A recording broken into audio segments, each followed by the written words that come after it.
ఆ విధంగా చక్కగా శుభలగ్న పత్రికతో కళ్యాణ సేవలు ప్రారంభమవుతున్నాయి అన్నమాట. 128వ పాసురం.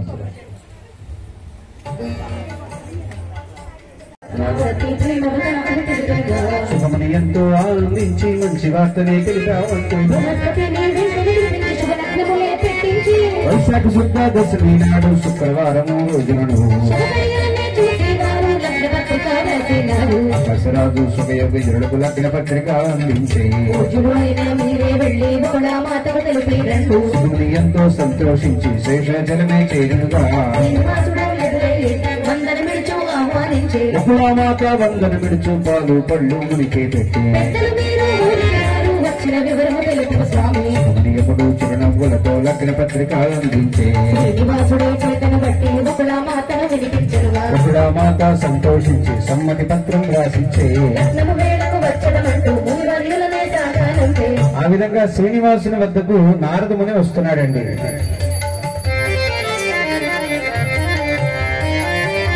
శ్రీనివాసుని పెళ్లి వార్త ముందో తాలకు తెలిసినదా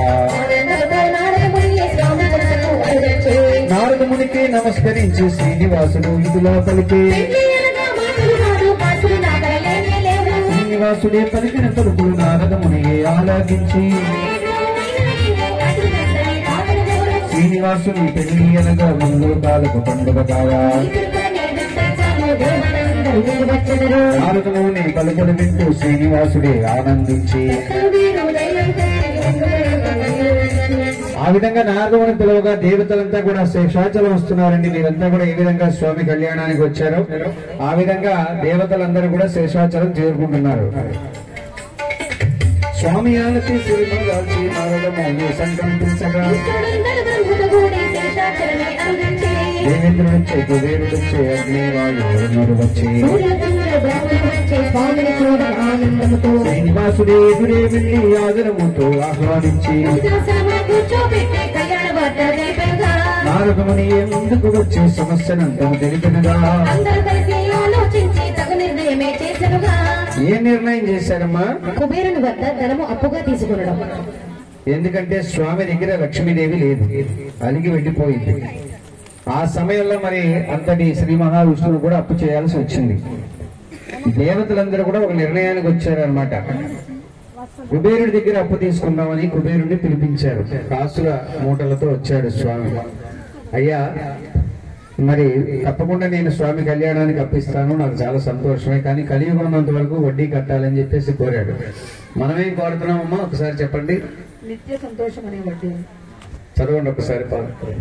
ఓ శ్రీనివాస, ఓ శ్రీనివాస, నీవు మాకు ప్రసాదించిన ధనధాన్యములలో సిరి సంపదలలో పాడి పంటలలో కొంత భాగమును నీ కళ్యాణ నిమిత్తం మా శక్తి కొలది సమర్పించుకుంటున్నాము తండ్రి. స్వామి, మాకు ఈ ప్రపంచంలో ఉన్న నీ భక్తులందరికీ నిత్య సంతోషం అనే వడ్డీని అనుగ్రహించము తండ్రి. మేము కూడా నీ కళ్యాణానికి మాకు తోచిన కానుకిస్తాం స్వామి. ఈ 2019 నుంచి మేము చాలా భయానకంగా ఉన్నాం. తెల్లారులేస్తే ఏ వార్త వింటామని భయం వేస్తుంది. కాబట్టి మేము నిత్యం సంతోషంగా ఉండే వరం ఇవ్వమని చెప్పేసి మనం ఆయన వడ్డీగా కోరుకున్నాం. ఆయనేం కోరుకున్నాడు? కలియుగొన్నంత వరకు అసలు అక్కర్లేదు, వడ్డీ మాత్రం ఇమ్మని కోరాడు. మనం చూడండి, నిత్య సంతోషం అనే వడ్డీని అడుగుతున్నాం. మనకి ఎటువంటి భయం ఉండదన్నమాట స్వామి అనుగ్రహం ఉంటే. ఆ విధంగా స్వామి కళ్యాణానికి మీకు తోచినటువంటి కానుక కుబేర స్థానంలో ఉండి, అంటే అంతా మనకి పరమాత్ముడు ఇచ్చినదేనండి. అన్ని ఇచ్చినటువంటి స్వామికి మనం కూడా సంతోషంగా ఈ కళ్యాణ సేవ నిమిత్తంగా కానుక సమర్పించి నిత్య సంతోషం అనే వడ్డీని కోరుకుందాం. మరి 1116 కళ్యాణాలు చేయ సంకల్పించాం. స్వామి అనుగ్రహంతో త్వరితగతిన 199వ కళ్యాణం చేయగలుగుతున్నాం. కొన్నిసార్లు మా బృందం వాళ్ళు కూడా తల కొంత వేసుకుని చేసి కుబేరుడప్పుడు ధనరాసులనే ఇచ్చెనుగా, దేవతలంతా సాక్షిగా ఉండి చేవ్రాలునే చేసెనుగా, నా జన్మ ధన్యమైందయ్యా అని చెప్పేసి కుబేరుడు ఎంతో ఆనందించాడండి. మెడలు కట్టి ఎత్తుగా ఉన్న కోటలు కట్టి కోట చుట్టూ రాళ్ళు వేసి వెండి పూతల గోడలు కట్టి బంగారు పూతల గురుజులు కట్టి ఎత్తుగా నీటి కొలను త్రవ్వి చక్కని పూల తోటలు వేసి ఈ బతుకు అంతుని మెల్లమెల్ల మెదయగ లక్ష్మీ కళతో వెలిసిల్లా వెంటారు. ఆ తల్లి ఏం చేసిందంటే చక్కగా పసుపు కొట్టి స్వామివారి యొక్క కళ్యాణ సేవలన్నీ కూడా ప్రారంభం చేస్తుందండి. మరి ఈ సమయంలో చక్కగా సులు పాటలతో అందరూ కూడా కోలాటం చేయవచ్చు. మళ్ళీ కొన్ని కుర్చీలు తీసి ఇందాకలాగా ప్లేస్ ఇవ్వండి. శ్రీనివాసుని పెళ్లి పనులు దేవతలు చేస్తున్నారండి.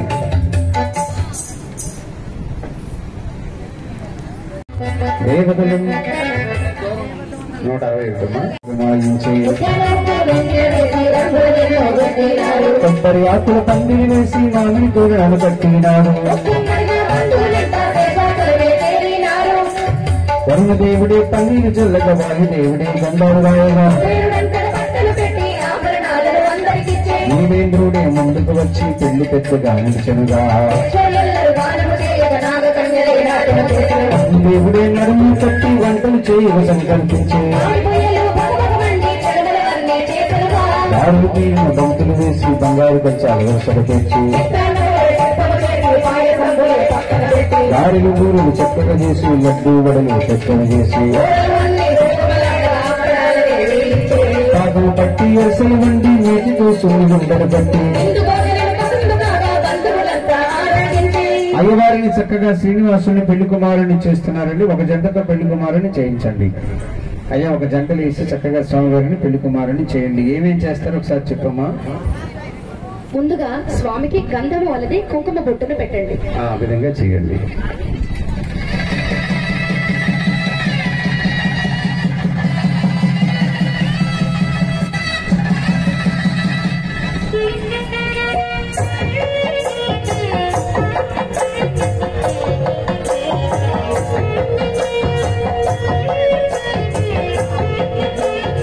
తదుపరి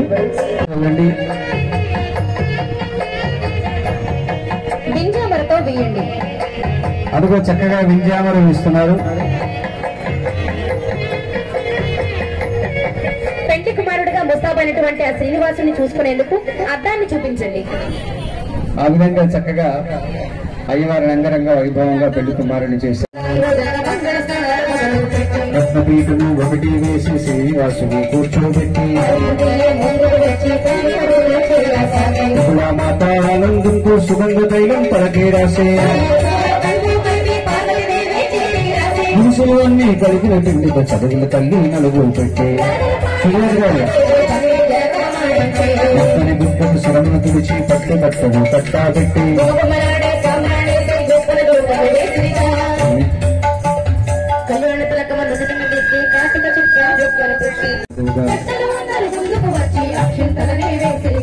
అదిగో శ్రీనివాసుడు చక్కగా పెళ్లికి తరలి వెళుతున్నాడండి. ఆకాశరాజు కబరే పంపక పెళ్లికి అందరి తరలినగా. ఆ సమయంలో స్వామికి దిష్టి తగులుతుందేమో అని చెప్పేసి మరి గుమ్మడి పండు తీసుకొచ్చి దిష్టి తీయించారంటండి. చాలా అద్భుతమైనటువంటి ఘట్టం. కోష్మాండ బలి అంటారు దీన్ని. ఈ సమయంలో ఈ గుమ్మడి పండు దిష్టి తీస్తా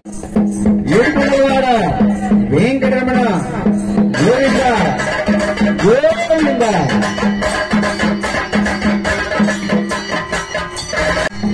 వెంకటరమణ వెంకటరమణ గోవింద గోవింద అపరిమిత్రవాడ అనాథరక్షక గోవింద గోవింద వసికాసులవాడ లక్ష్మీ వెంకటరమణ గోవింద గోవింద గోవింద గోవింద.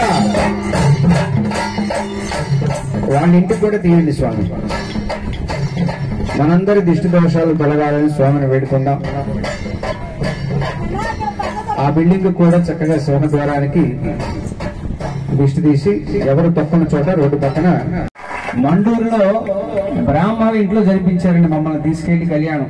వాళ్ళు ఎంత సంతోషించారో, వేద మంత్రాలు చదివే పండితులు కూడా ఈ కళ్యాణం చూసి ఎంతో ఆనందించారు.